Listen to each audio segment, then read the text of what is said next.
The season commissioning is done, and we get to test if I rigged the boat correctly. Spoiler, I screwed up on one of the reefing lines. You can see Gale from the bow scold me. While releasing the bow line, I activated the thruster. This made her job harder. Sorry, Gale. Notice how Gale slams the line to the cockpit. Still angry at me? Also, it is best to avoid using a thruster near a line that is being released. Thrusters love eating lines for breakfast. Okay. It is an easy departure today in light winds and plenty of space. Later in the season, I started to employ a spring line as my last line to the dock to encourage a straighter departure and fight crosswinds and cross currents. Also, departure speed is always a tough judgment call. Okay, well, first thing I would like to do to get out there is raise an higher. You want me to take the tractor then? Oh, you just flick them on deck if that you think that would be safe. I like to share the plan for the day of sailing. Vocalizing the plan helps me anticipate the next steps. Since today is just a quick test sail, we made an exception and left the fenders on deck. Boy, that is not Bristol sailing. During today's sail, we encountered very light breezes, but we enjoyed being on the water and already had our plan to explore new places tomorrow. Despite the wind being only a zephyr, we were able to sail. It is very important to me to be able to sail in drifter conditions. This is being filmed in 6 to 7 knots of wind, with the full main and the small staysail. We are still doing 3 knots and pulling away from the trailing boat. It takes me a while to get the boat into the groove. You can see I'm examining the mainsail trim. First, I look at the sail's depth. A fully battened sail tends to easily produce depth. Easing the outhaul, or the main halyard, can give the sail more curvature. In light air, the backstay is slack. Finally, and most difficult for me to judge, is the twist in the sail. Twist is the fact that the lower portion of the sail has a closer angle of attack to the wind than the higher portion. In other words, the lower mainsail will be sheeted in tight, but progressively the sail is less trimmed higher up. Twist is the measure of the sail's change in trim with respect to height. To remove twist, get the clew and head apart. The Vang does this very well.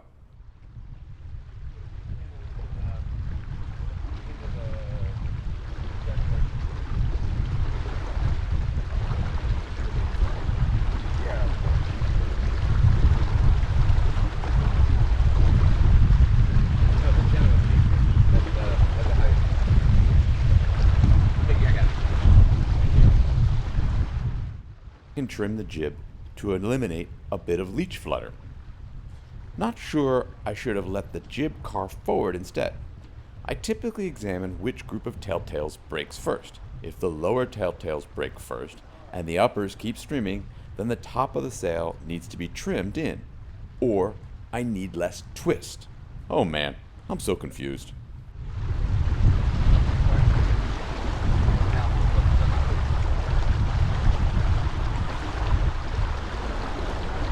I'm trying to learn the new boat, so I gauge the effectiveness of my sail trim by judging our speed versus other boats.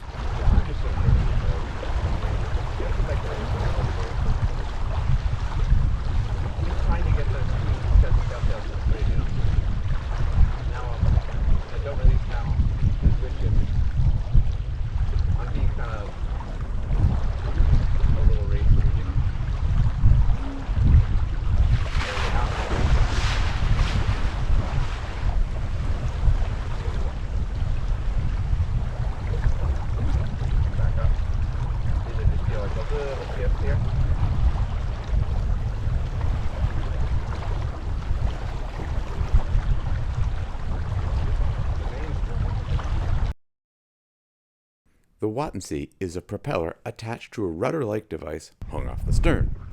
When the boat moves, the propeller spins and creates 3-phase power.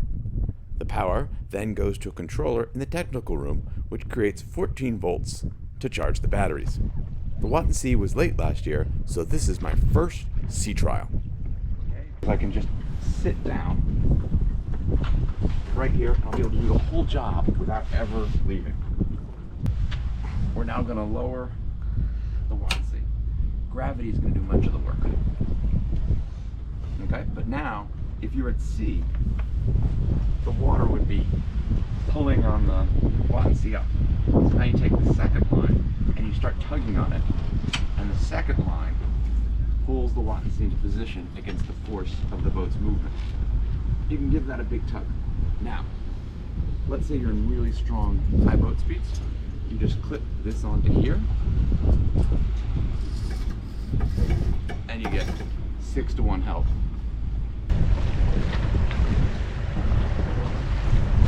It's definitely spinning. Bad news. The Watt&Sea is not working. We are looking at the app right now, which shows 0 amps and a boat speed of 3 knots, and most worrying, 0 RPM, while we're seeing the propeller turn. Yeah, I see the propeller definitely turning, yeah. In a later passage, I would change a relay setting in the master volt system to cure the problem. Watt&Sea was working. Half of this error was user caused, and the other half system design error.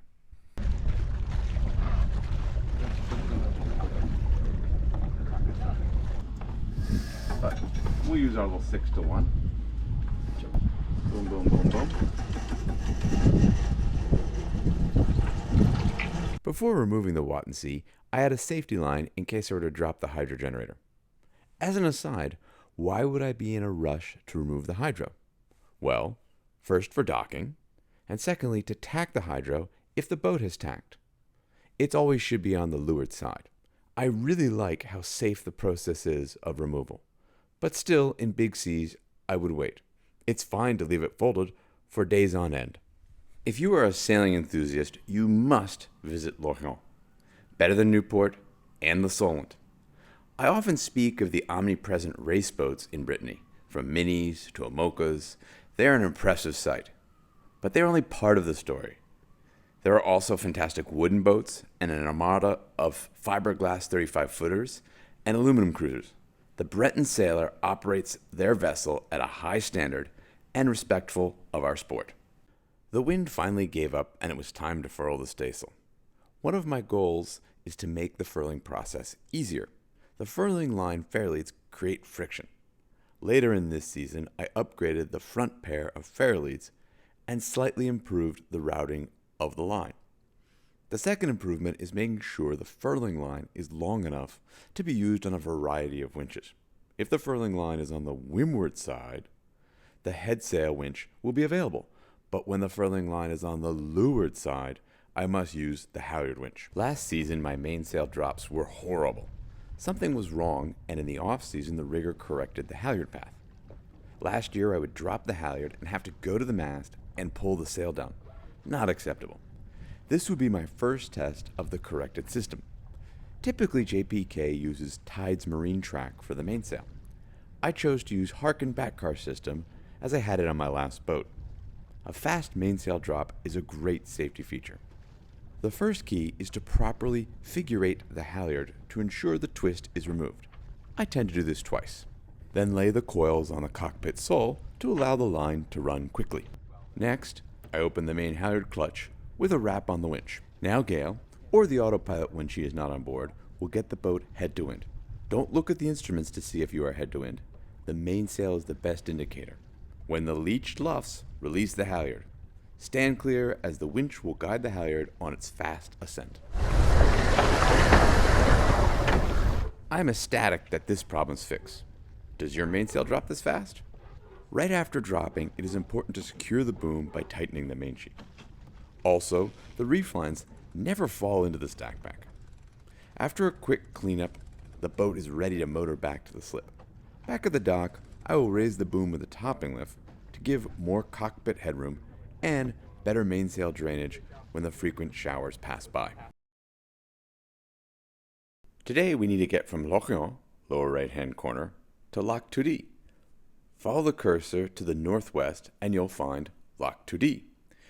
We're going to Loctudy to pick up the top swivel for our code 0. Getting the code 0 going has been a challenge. The sail was delayed, the halyard had to be corrected, and the swivel has gotten lost in DHL's warehouse. But all will be right soon.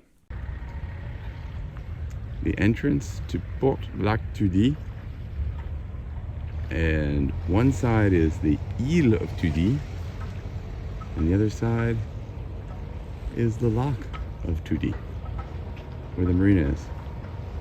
Just coming into view now on the left-hand side. Well, welcome to Port Loctudy. All those beautiful pine trees you get to see from the boat. How many marinas have hay next to them? Yes, bales of hay are in the view of the Loctudy Marina. Visiteurs, and there is where the visitors stay when they come. When they built this boat, they made a mistake and the yard got confused, and they put 2 keels on the boat. The owner was quite furious, but they gave him a case of champagne and he decided to keep the twin keels. No, I jest. The reason for that is the boat can sit in water where the entire bay empties, and it can just sit on the mud and be safe. You'll see the rudder has a flat end to it for resting the boat's weight, and then it can rest nicely on these 2 keels. And it's not something that is very fast, but what it is good at is opening up many a bay in France, which I'm jealous and can't stay at, because if it went to no water, I would roll over on my side. So we're in the town of Pont-l'Abbé. As you can see, this particular anchorage is designed for boats with those twin keels. This one right in front of us has twin keels, and even though the water is left, she's comfortable.